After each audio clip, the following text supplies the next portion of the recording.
You are watching the official Riffnotes channel.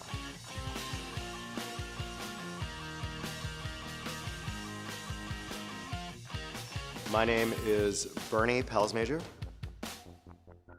I am from Cleveland, Ohio. I went to the Oberlin Conservatory of Music.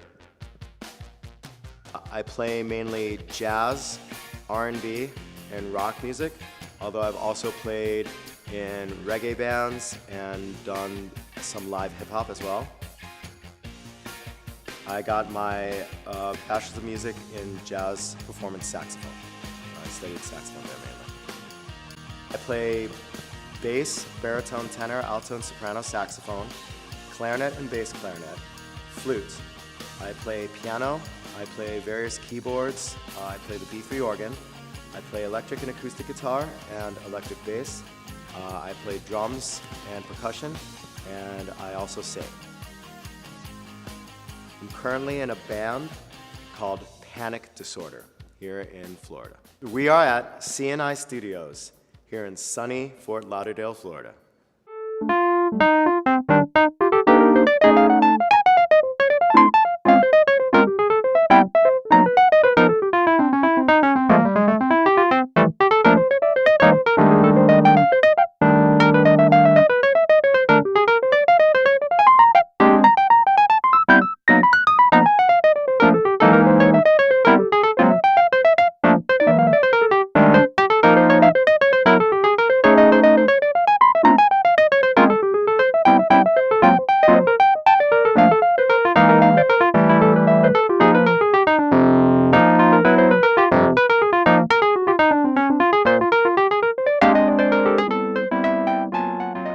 I think a new musician in general has to know one thing about whatever they're doing, that playing an instrument and even being a vocalist, like learning how to do something, is a physical thing. I often have draw a corollary between the physicality of, like, say, learning how to swing a baseball bat, for example. Like, you aren't good at swinging a baseball bat the first time you play baseball. And if you've ever been on a team sport, think about how many drills you run. Like, you're running through the cones, or you're dribbling while walking, or you're shooting free throws, or you're whatever you're doing. Like, this is all training for you to get better at the whole thing. Learning how to play an instrument is like that. Like, whatever we're doing, the reason we tell you to practice isn't because we hate you. The reason a teacher tells you to practice is because by repetition, it will become physically easier, whether it's piano, saxophone, any instrument. Your body gets used to doing it over and over and over again, and it becomes easier to do it over and over and over again. So when you practice, you have to remember that it's practice, it's not playing. Your teacher gives you specific things in order for you to get better. Trust in them. You do these things, and over time, you will get better through that repetition. And that's what practice is for.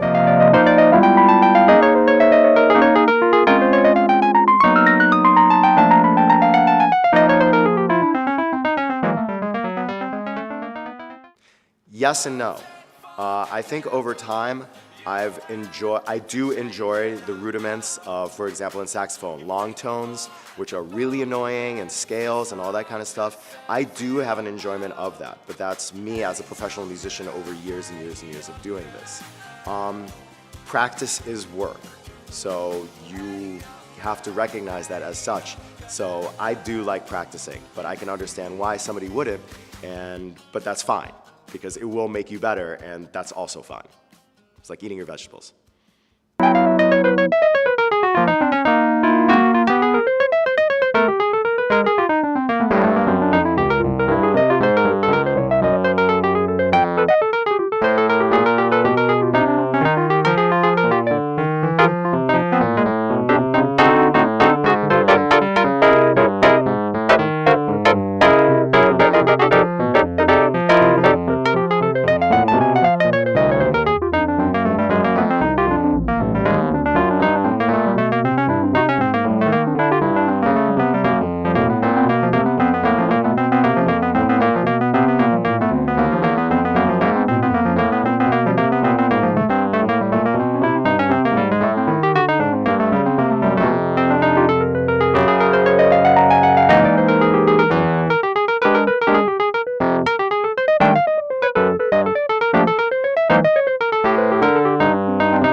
varies by the student.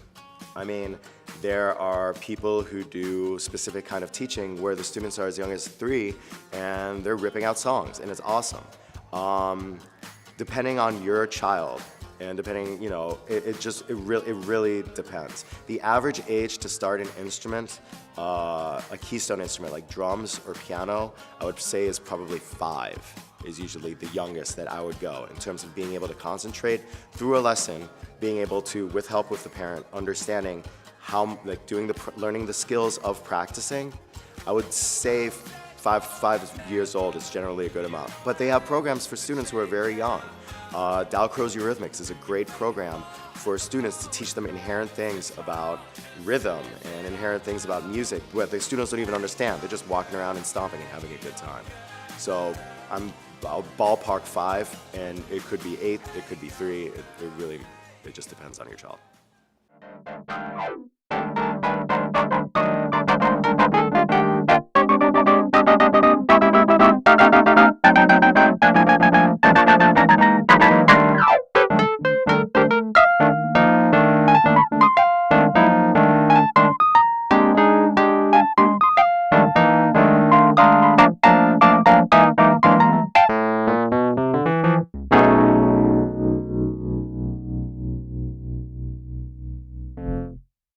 Do I get nervous before a show?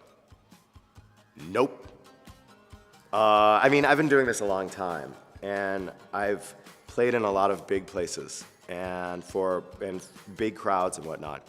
And I don't ever remember being nervous, but I definitely understand how people can be. I mean, you're in front of a lot of people. You are going to do something that you may need to work on. You know, I don't know. I mean, it's perfectly reasonable to get nervous, so.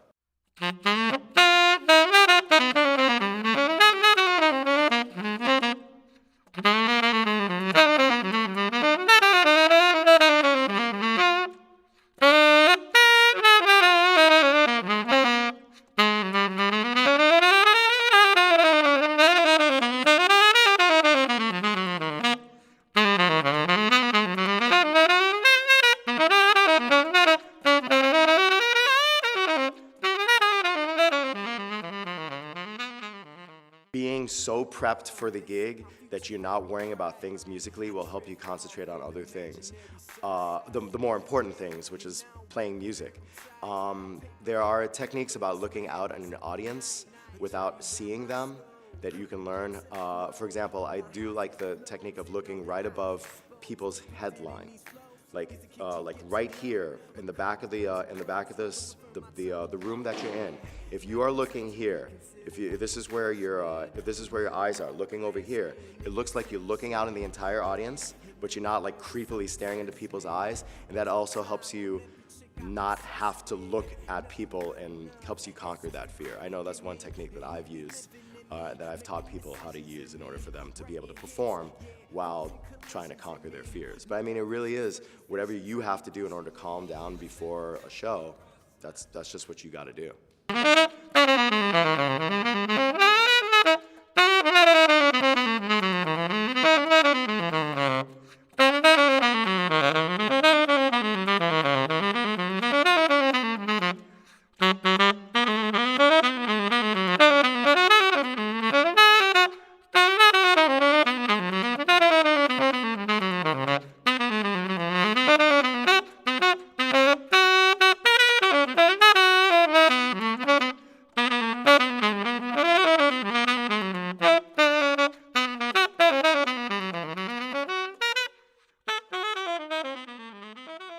Musician. For a musician who does jobs and gets hired to play music and works with bands and stuff like that, a lot of musicians are freelance. They work with different bands. Some musicians only work with one band. But if you work for other people, there's 3 rules you need to remember. And Sean is laughing because I've taught him this. And this is something I came up with for myself. I'm sure it's not original, whatever. You take a gig for 2 reasons. You have music, you have money, or you have your friends. And if 2 of those reasons are good, it's gonna be a good gig and you're gonna have a good time. But if you're only doing it for one reason, then you will not have a good time, and you'll start getting what musicians call getting dark, where it's just like grumbling and wrestle frickin', you know, they start getting like that because you're not doing it for the right reason. Let me expand on this if I can. Let's say you take a gig because you love the music and it's your friends. You're playing in a band. Okay, you might not be making any money, but you're having a great time all the time, and you really dig the music, you're gonna have a good time. Let's say you're taking a gig for the money and your friends. Okay, your friends are in the band, so you're joking around or whatever, and you guys are getting paid well, but the music may suck. You're in a Miley Cyrus cover band. Okay, that's fine, whatever, but you're gonna have fun regardless. Let's say you take a gig because the money's there and the music's there. All right, you may not know anybody on the gig, but as long as you're getting paid and you're really digging the music, you are gonna have a good time. But check it, if you just take a gig for the money, and everybody on the gig is a jerk, so it's not your friends, and the music sucks, you're not gonna have a good time. If you take a gig because it's your friends, but they're playing crappy music and you're not gonna make any money, you're gonna start being mad at your friends after a while. And if you take a gig because the music is awesome, but you're not getting paid anything and everybody on the band is a jerk, again, you're gonna start feeling isolated and you're not going to have a good time again. Music, money, friends. Two of those, good reason to take a gig.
They suck. You're in a Miley Cyrus cover. It has indigestion.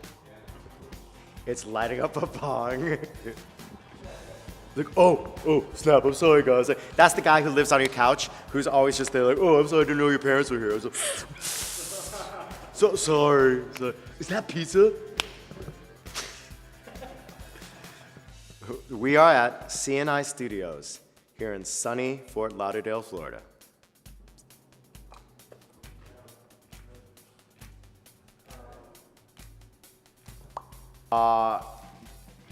Something not to do before you play. Don't get drunk. You play worse. No. Something you shouldn't do, probably eat a lot or have something like in your mouth. Like you want your mouth to be clean alongside with this, what we were just talking about, keeping the saxophone clean. But also, you tend to get pockets of saliva just stuck in your mouthpiece. And you have to clean it out occasionally, like so. Just a little bit of that. Otherwise, you get this like, instead of hearing la, you hear like la, la, la, la, la, you hear these like weird little like things and flibbits and whatever you want to call them.